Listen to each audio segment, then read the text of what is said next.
being within us. We can clearly distinguish two entities in human beings. As you may remember, I have recently explained in several lectures that our physical organism is spiritually prepared in the life before birth. It is then sent down, so to speak, as spiritual organization before we actually enter earthly life with our I, capital. Basically, this spiritual organization continues to work throughout our physical life on earth, but it does not manifest in outer visible form. Its visible parts, the sheaths enclosing the fetus during the gestation period, chorion, amnion, allantois, are discarded at birth. Nevertheless, this pre-earthly organization continues to be active within us throughout our whole life. Yet it is of a different nature than our physical soul spiritual being during our life on earth, and that is what I would like to talk about today. In a sense, we have an invisible human being in us, living in our growth forces, in the hidden forces working in nutrition, and in fact in all the realms that are outside the control of our conscious activity. The influence of this invisible human being extends to this unconscious activity into our growth and even the daily restoration of our forces through nutrition. These influences are the after effects of our pre-earthly existence, which becomes a body of forces during life on earth that works in us without our being aware of it. Today I want to describe in more detail the nature and organization of this invisible human being we all carry in us, in our forces of growth, nutrition, and reproduction. We can approach this by means of a diagram that shows that this invisible being also has an I, capital, an astral organization, an etheric organization or body of formative forces, and a physical organization. Of course, after our birth, its physical organization rests inside our other physical organism. In the course of today's lecture, you will understand how this invisible human being affects our physical organization. Thus, to represent all this diagrammatically, I have to draw it like this. And there's a diagram. First of all, this invisible human being has its I organization, then its astral organization, its etheric organization, and finally its physical organism. This physical organism of the invisible human being affects only our processes of growth and nutrition. In short, everything in the lower human being, the metabolic limb system, as we have described it. All the streams of forces in this invisible being proceed from the I organization and flow through the astral and etheric organizations into the physical one, where they then spread out. In the embryonal phase, this physical organization is in the sheaths or membranes enclosing the embryo. After we are born, this physical organization of the invisible being is contained in our processes of nutrition and restoration. Outwardly, the physical organization we are speaking of here is thus not separate from our physical organism. Rather, the two are united. In addition to this invisible human being in us, there is our visible being after we are born. I will draw this visible human being beside the invisible one. Here you see what the interpenetration of the physical and supra-physical during life on earth looks like. During our earthly life, there is a constant stream of flowing from our I through the astral and etheric bodies into our physical body. After we are born, this stream takes its course in the metabolic limb system, in the forces of outer movement and those of inner movement that transport the food we have taken in through our whole organism, and even up into the brain. There is also a direct intervention, a working of forces that proceeds from the I directly into the whole human being. In other words, there is the influence of an activity, a stream, as it were, that enters from the I directly into the nerve sense system, bypassing the astral and etheric bodies and acting directly on our physical body. Of course, this force is strongest in the head, where most of the sense organs are concentrated, but it does extend over the whole human being, for example, through the sense of touch in the skin. By the same token, I would also have to draw a stream for the taking in of food through the mouth. Thus, in our head there is an organization that streams up from below. It starts from the eye and passes through the astral and etheric bodies, through the physical body, and then streams up into the eye. In addition, there is another stream flowing directly into the physical body and streaming downward.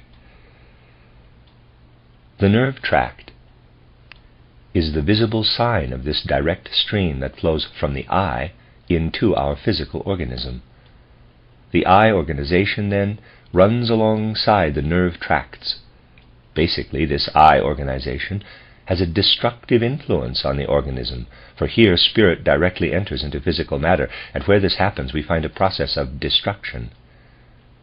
In other words, alongside the nerve tracts and coming from the senses, there is a subtle process of death spreading throughout our organism. We can trace the stream that flows in the invisible human being into the astral, etheric, and physical bodies when we track our blood vessels all the way into the sense organs. Thus we find that the eye flows in the blood in such a way that its forces have first been ensouled by the astral, the etheric, and the physical organizations. Taking the astral and etheric organizations with it, the eye streams upward through the physical organization in our blood. In other words, the whole invisible human being flows in the blood process as an anabolic or growth process that continually regenerates us through the assimilation of nutrients. In terms of our diagram, this stream flows upward, pours itself into the sense organs, including the skin, and then meets the other stream that enters from the eye directly into the physical organism.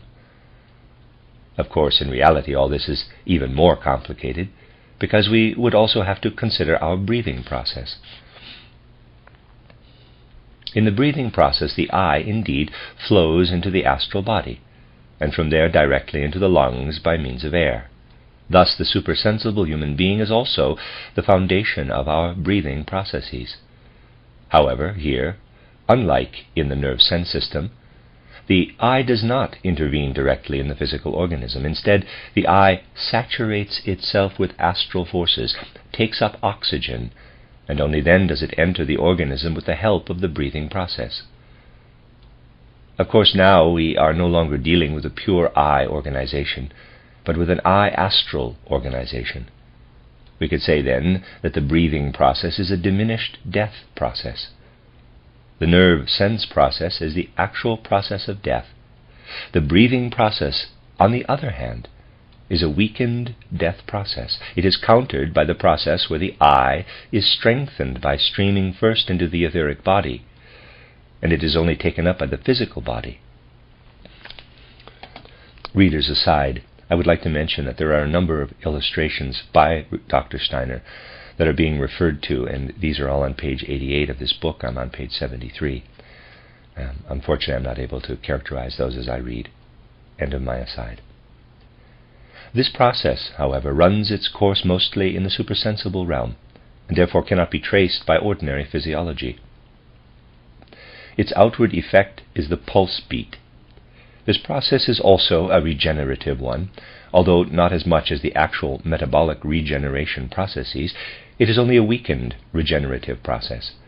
It meets up with the breathing process. To a certain extent, the breathing process is a destructive process. If we took in more oxygen, our life would be much shorter. Our life is lengthened to the extent the intake of oxygen is compensated for by carbon dioxide formation in the blood. Thus, everything in the organism works closely together, and only if we resort to the supersensible human being can we fully understand what is happening in our body.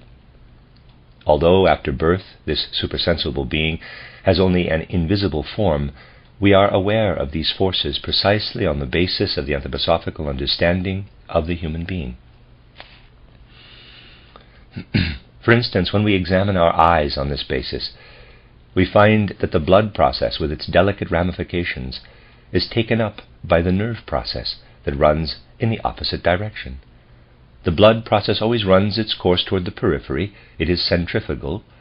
The nerve process, which is really a process of breakdown, always runs centripetally, that is, from the periphery toward the center. All other processes in our body are metamorphoses of these two. If the process going on between our pulse and breathing takes its course as it should, then the lower human being is connected with the upper one in the right way. Then we are healthy, at least inwardly, and if we have not received external injuries. Destructive processes spread in the organism only when breakdown or catabolism predominates. We become ill when foreign elements accumulate in our organism, elements that are not assimilated in the right way and contain too many catabolic forces, that is, too much that is akin to the physical nature of our environment. The pathological processes that result in foreign formations are caused by the direct intervention of the spiritual by way of the eye. These foreign formations may not be readily visible as physical accumulations of matter. For example, they may be in the fluid or even in the aeriform human being. Nevertheless, they are foreign elements in the human body. As they develop, they will not meet up with a healthy process streaming up from below alongside the blood vessels. As a result, the foreign elements, which have the tendency to proliferate into tumors and then to crumble, cannot be dissolved. Of course, if the blood-building process meets up with them in the right way, these foreign elements are dissolved and assimilated into our organism's life processes.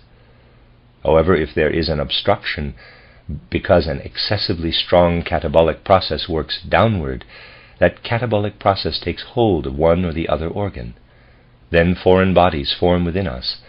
At first they are like an exudate, I don't know how to say that word, exudate, or a tumor. But they have the tendency to take the same course as those outer processes of earthly nature that crumble. Here it is important to realize that we have not sufficiently integrated the invisible human being I have drawn here, next to the physical one, into ourselves. Actually, we cannot really speak here of healing by human means. In reality, this is how it is. As soon as too much centripetal activity occurs in connection with the nerve sense system, that is, too much of the processes in our outer environment are crammed into us and thus cause tumors somewhere in us that later break to pieces, the other system that runs its course alongside the blood vessels rebels and wants to bring about healing. It wants to permeate what is in the organism with the right astral and etheric force that can stream up from below. And it wants to keep the eye, or the astral body, and the eye from working by themselves. The healer then has to assist this revolutionary principle in our organism. Healing is actually nothing else than supporting the organism's own healing forces from the outside. Thus, the appearance of a tumor is a symptom indicating that the eye activity is not working properly out of the etheric body.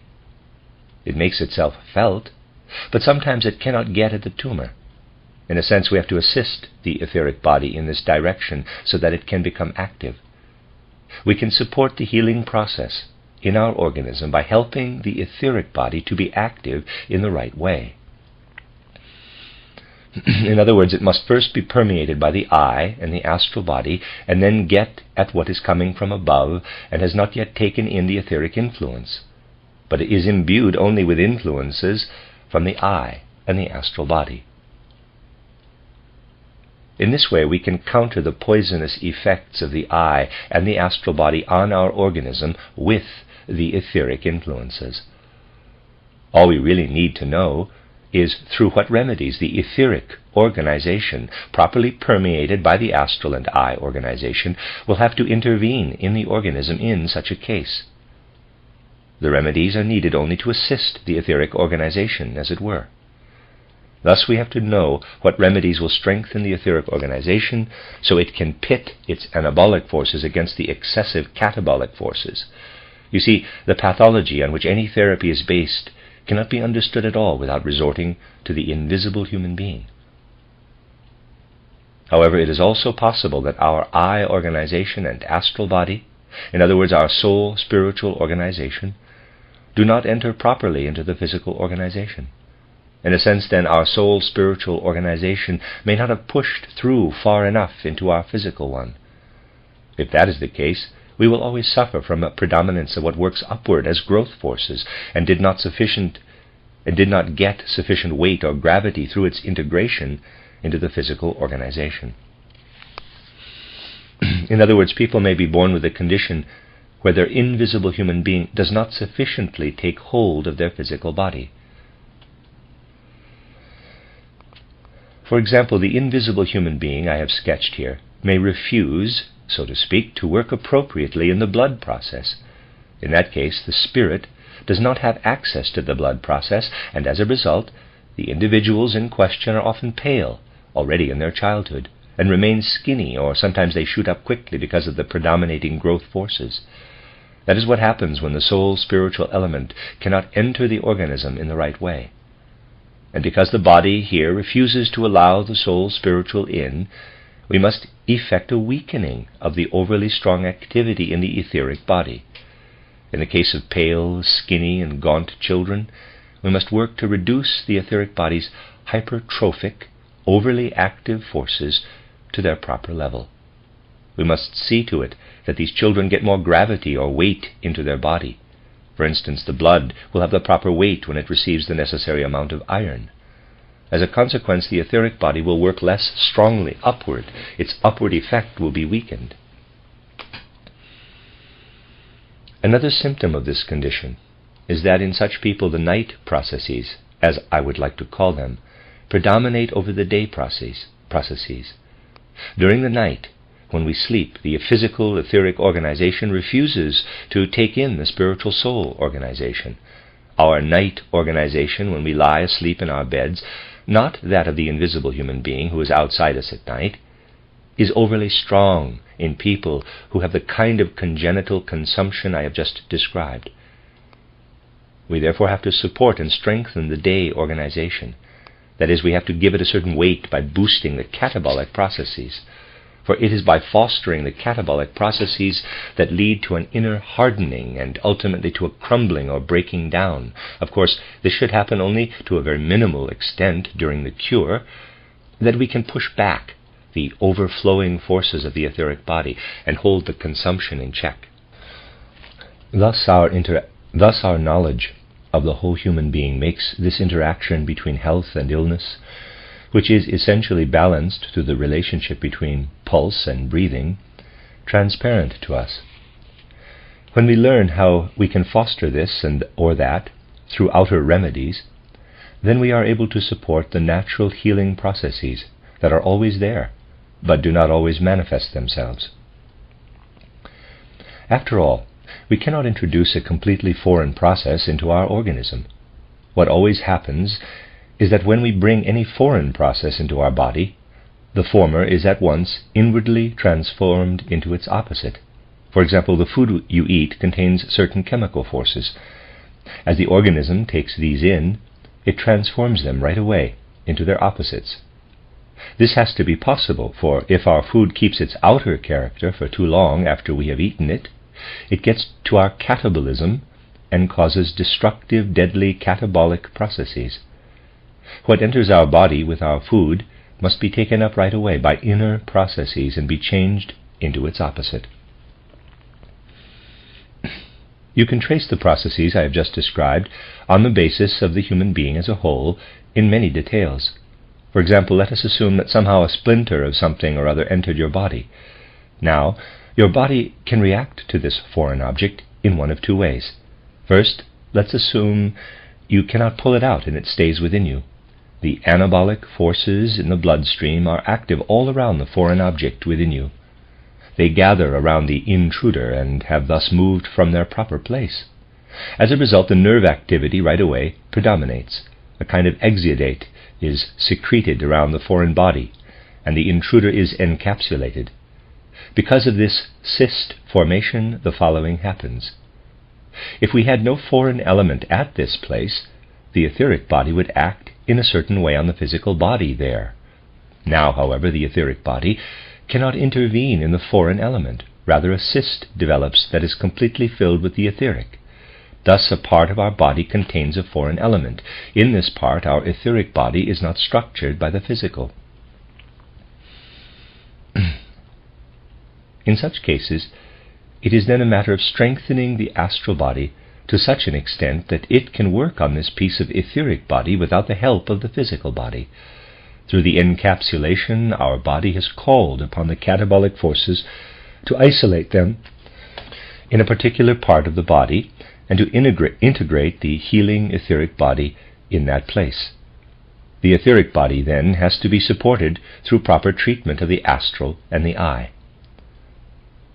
In a sense, in such a case, what is above the physical in us has to become so strong that it can work without the physical in one small part of our organism.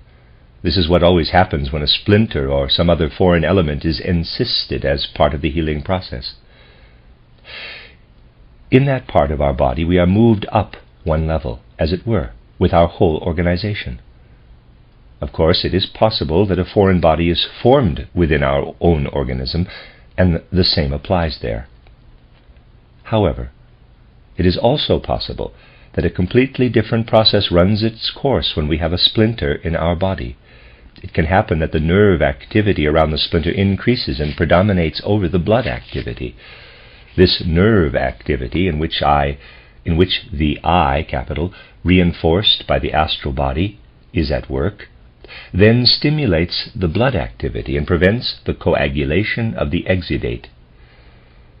Instead, it agitates the secretions and ultimately leads to the formation of pus. Since the nerves push through to the outside, the pus is also pushed to the outside through the thrust that runs along the nerve tracts in the catabolic activities toward the periphery. Thus the pus runs outside the body and the splinter is discharged with it. A scar then forms and the wound heals. As you can see from the processes of encystation, which occur especially when the splinter is too deep inside our organism for the nerve sense system to push it out, the anabolic processes of the blood will predominate and lead to encapsulation. If the splinter is closer to the body surface, then the thrust from the nerves, the catabolic forces, will be stronger and stimulate the substance that then becomes the exudate. They will use the already existing paths of catabolism for this purpose of breakdown, and the whole thing will suppurate. Thus, in the beginning of this process, in the moment of originating, so to speak, we always carry within us the latent tendency to let our organism harden toward the center centripetally, and to dissolve it again toward the periphery centrifugally.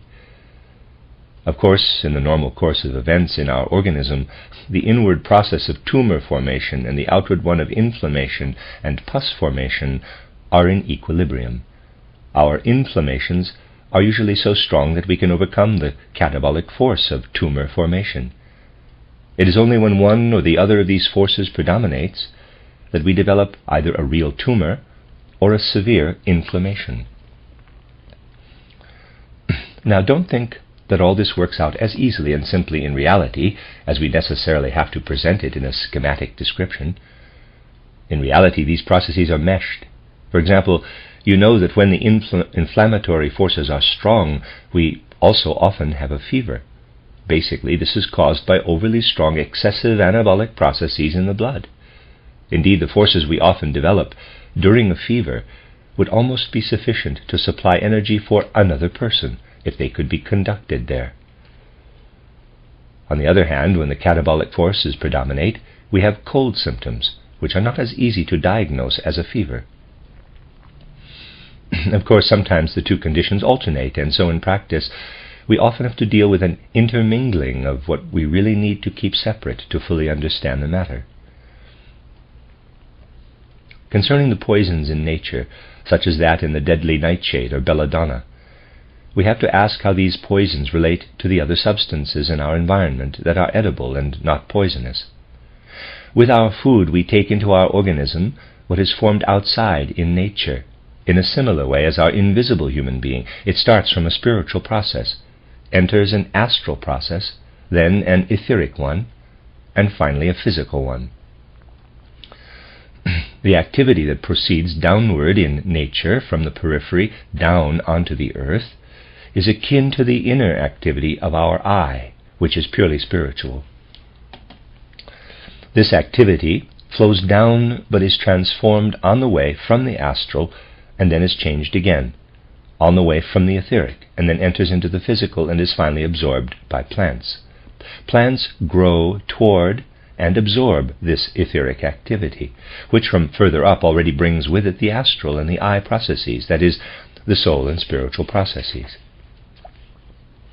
However, it is different with the poisonous substances.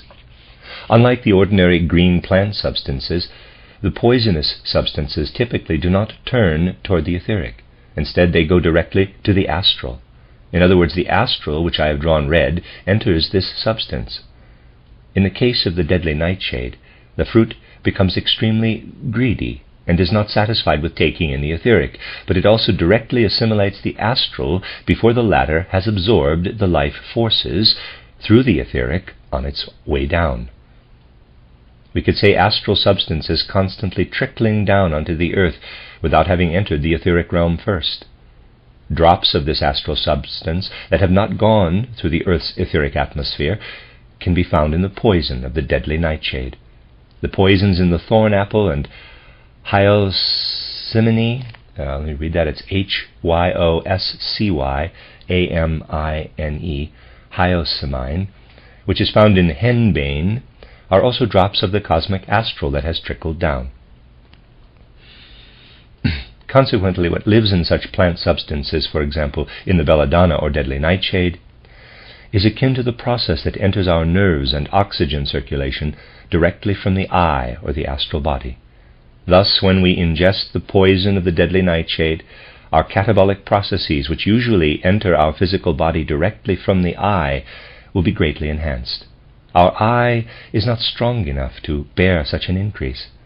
If the counteracting force that works from below upward in the blood circulation is too strong, then we can oppose it with such catabolic processes. Then the poison of the deadly nightshade, atropine, can be an antidote to excessive growth processes if it is given in small doses.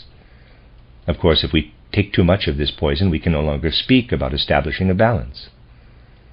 In case of an overdose, first the growth processes are suppressed, and the patient becomes befuddled by a spiritual activity that his or her eye cannot yet tolerate. Indeed, our eye may be able to stand this activity only in future stages of being, such as the Venus or Vulcan stage. And then the typical symptoms of poisoning appear. First, the point of origin of the activity at work in the blood is undermined. This is followed by the gastric symptoms that are the first stages of deadly nightshade poisoning. The forces working upward are prevented from functioning normally, and complete unconsciousness and the destruction of the person by catabolic processes set in. You see, if we know the spiritual content of a substance we take in, and we can study all this best in plants, we can trace exactly how the substance will work in our organism. Of course, we must combine this with accurate knowledge of outer nature. We have to know what lives in each plant, and then we will also know how each plant works and how it affects us when we eat it. This knowledge will lead to great achievements if we can also bring about social conditions that allow us to put these insights into practice. Nowadays, however, even when we have the knowledge, we are usually not able to practice it, because our social conditions are not adapted to an understanding of nature. Nature is studied as a separate entity, and in abstraction only. Therefore, people cannot understand how we are incorporated into the universe. For the same reason, it is not possible to arrange things on a large scale so that we can say, for example, this or that person needs to be given this or that plant substance in such and such a rhythm. To make this possible to any great extent, our scientific medicine will have to take on a different character. In other words, our social institutions must be connected to what we know about our relationship to nature. Of course, a great deal can be done in individual cases. For example, we can boil roots and make a decoction for a person whose catabolic processes, which start in the head, we know to be excessive. We use certain roots because we know they contain substances that have drawn, by virtue of being in a root, the spiritual soul and etheric elements down into the physical root formation in the right way. These substances of root formation can then work in our organism all the way into the peripheral blood vessels and into our head. They can then be called upon to counteract the excessive catabolic process of the nervous system. Of course, we must have a clear idea of the transformations a root substance undergoes when it is taken in through our mouth and is then digested, so that it can reach the outermost periphery of our head organization and skin organization. In other cases, we will have to know how substances taken from blossoms work, that is, substances whose connection with the etheric is already somewhat loose and shaky. Such blossom substances strongly absorb the astral element and are a little bit like poisons. They can be added to the bath water and thus enter the organism in an entirely different way. They stimulate the weak anabolism in the blood vessels and counteract the catabolism working toward the periphery. Similarly, we can also trace the effect of injections. Basically, this is also a matter of strengthening and enhancing anabolic processes to counterbalance the catabolic processes. Therefore, we will see the reactions of the catabolic processes, especially when we give injections. In fact, injections have their proper effect only when the catabolic processes resist at first, before gradually merging with the anabolic processes. Thus, slightly impaired vision or a buzzing in the ears often occurs with injections, because the breakdown processes at first refuse to properly counterbalance the enhanced anabolic processes. By the same token, such reactions are a definite indication that we are intervening in these processes. All this shows you that anthroposophy is not about providing models for a club of sectarian old cronies so they can expound on the human being consisting of physical body, etheric body, astral body, and I. Rather, anthroposophy is concerned with a serious, thorough understanding of human beings and their relationship to the world. It is a matter of carrying the spiritual into the material realm. If anthroposophy is to take its rightful place in the world, people must realize that it can observe and study the spiritual in the material realm. As long as we are only working for sectarian circles who merely pass on their classification of human beings, we are only dealing with things that will conflict with all kinds of other sectarian ideas. However, as soon as we can actually show that our anthroposophical insights are closely connected with all other knowledge, as I said yesterday, they shed light on all other earthly knowledge, just as astrology did in the past, then people will realize that anthroposophy has to intervene in the process of civilization, so that a true upbuilding process can occur to counterbalance the breakdown processes coming from past ages. This is how serious we have to be about professing ourselves anthroposophists. Of course, not every individual will do research to discover how belladonna on the one hand and chlorine on the other affect our organism. That is not the point. What matters is that people generally understand in their hearts and minds that we can receive healing precisely from anthroposophical insights into the world and the human being. Similarly, in Waldorf education, we do not expect everyone to be able to teach, nor even to teach children from first grade on, but we do expect people to have a general understanding of how our pedagogy has grown out of our knowledge of human beings and the world. Anthroposophy needs to be met with kind understanding. It would be wrong to assume that everybody should know everything.